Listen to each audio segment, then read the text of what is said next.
Let me show you my no-fuss way to cook a holiday turkey. This turkey is so flavorful, tender, and juicy, and the best part? No oven required. Here we go.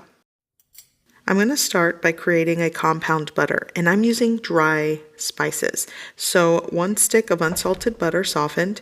Here I'm going to add 1 tablespoon of poultry seasoning. I'm kind of eyeballing.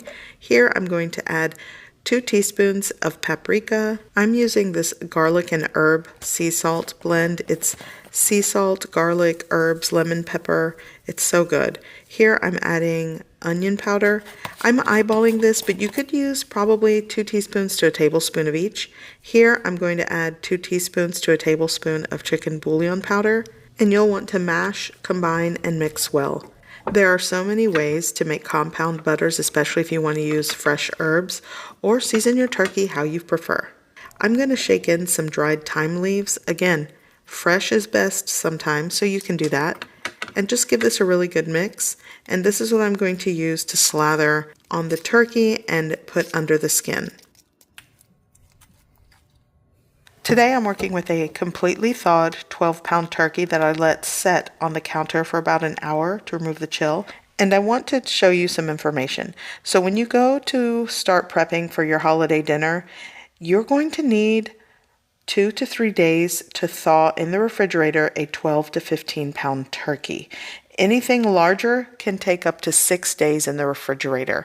So make sure you plan and prep ahead to do things safely when you are thawing your turkey.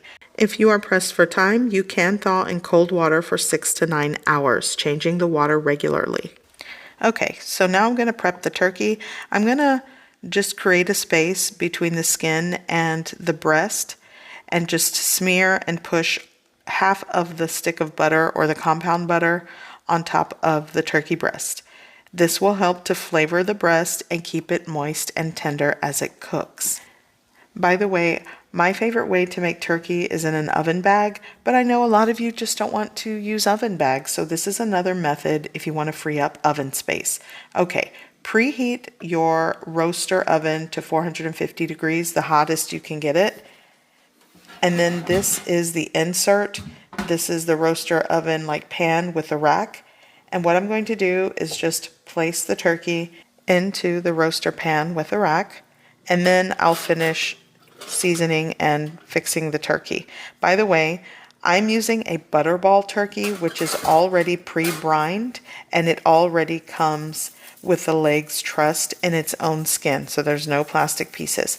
And I'm just going to shake on some garlic, salt, and pepper to the underside with onion powder. And this is a no-fuss turkey, but you can definitely stuff the turkey with aromatics. But like I said, this is easy and no fuss. Okay, be sure to lock in those wings and kind of lock them under the turkey.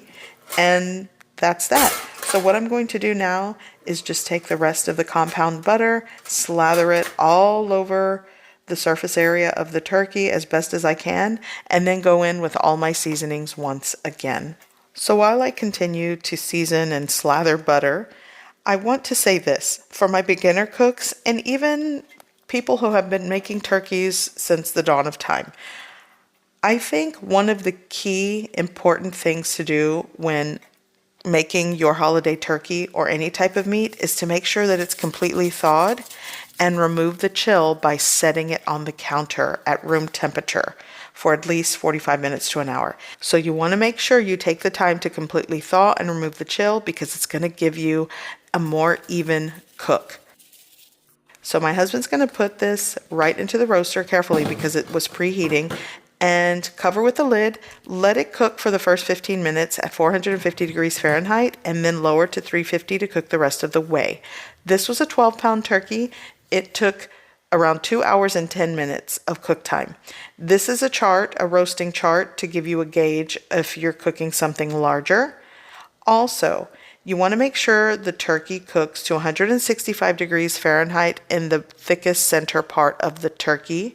So be sure to use a meat thermometer to be sure. Also, with these roaster oven turkeys, sometimes they're pale in color when they're done. So this is a turkey browning sauce that will help you get that beautiful deep golden brown color to the turkey. 4 tablespoons of unsalted butter, and paprika. And I like to use Maggi seasoning, but the original recipe calls for the kitchen bouquet browning sauce because it's less salty. The Maggi seasoning has salt in it. But if you don't have kitchen bouquet, you can sub that with half the amount. So the butter, the paprika goes in like a teaspoon, and a teaspoon and a half of the kitchen bouquet. Pop that into the microwave and melt it down for about 30 seconds, and you have a browning sauce. You can actually do this before putting the turkey in to cook, but I actually don't think it needs it. I like to wait towards the end and any pale parts of the turkey to give it like an even coloring, then just go on and brush it on. By the way, I added no liquid to this turkey. That is all from the turkey that you could use for gravy later. And I want to mention, I did not baste this turkey. You do not want to keep lifting the lid on your roaster oven because it'll have a hard time keeping up with an even temperature to cook the turkey. So don't do that. And it's just so easy. No fuss method. It alleviates oven space. It truly is a great way to cook your holiday turkey so you can cook the sides in your oven. Okay, I'm going to remove this, and you want to let it rest for minimum 30 minutes to 45. And I want to show you, I already cut into the breast, and it's so tender and juicy. So if you know the breast meat comes out tender, it's a pretty good method. And it's worth a try if you're looking for more oven space to cook your holiday sides. I will put in the description below other ways to cook turkey, and I hope you have a happy holiday.